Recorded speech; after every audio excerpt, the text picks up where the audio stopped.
With the COVID-19 vaccine set for approval this week, there are new questions about whether you will soon need to prove you've been vaccinated before heading to work, school, or vacation. Zareen Shah joins us with that story. Good morning, Zareen. Good morning, George. For airlines and venues, proof of a vaccine could be the ticket to getting back to normal.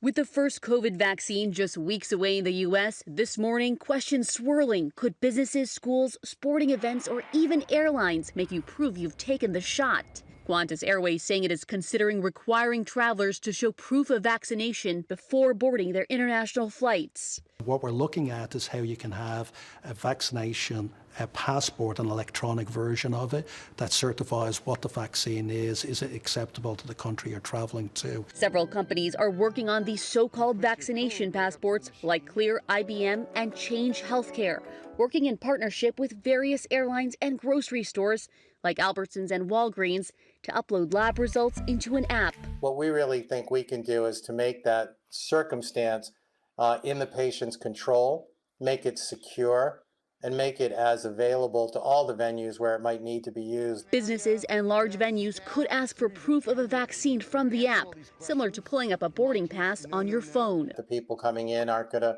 create any kind of super spreader event, certainly travel, and frankly, letting us all get our lives back, being able to go to concerts and restaurants and other venues where we feel that we can safely interact with others, and they feel that they can safely interact with us.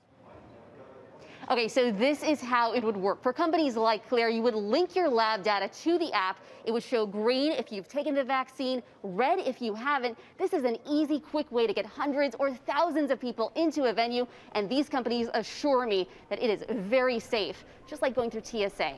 Michael? All right, Zareen, thank you so much. And now we're going to bring in our chief legal analyst, Dan Abrams. Good morning to you, Dan. And Dan, what does the law say about whether an employer can require workers to get the vaccine?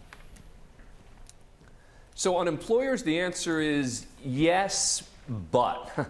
Yes, with regard to private employers, in the vast majority of cases, you're what's called an employee at will, meaning you can be fired for any reason that's not discrimination, not based on race or gender or sexual orientation.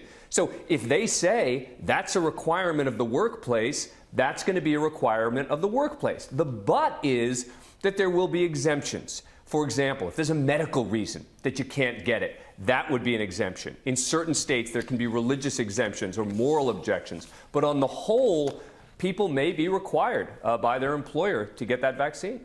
And how about local government in public and private schools? How about those? Yeah, so I don't expect that governments are going to do it in a big way. But the answer to that is they probably could. But first, we would need FDA approval.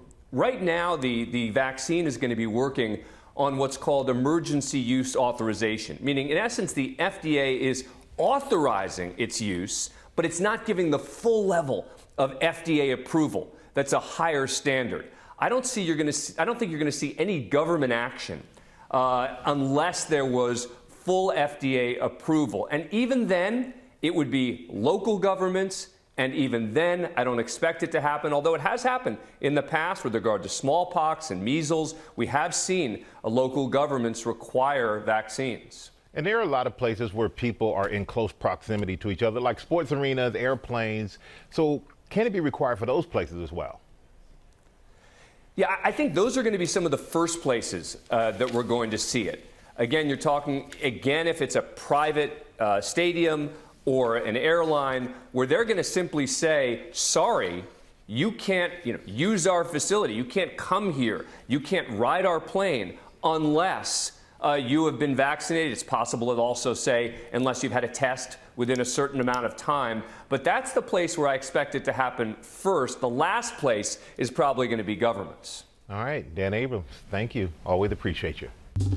Well, hey there, GMA fans. Robin Roberts here. Thanks for checking out our YouTube channel. Lots of great stuff here. So go on, click the subscribe button right over here to get more of awesome videos and content from GMA every day, anytime. We thank you for watching, and we'll see you in the morning on GMA.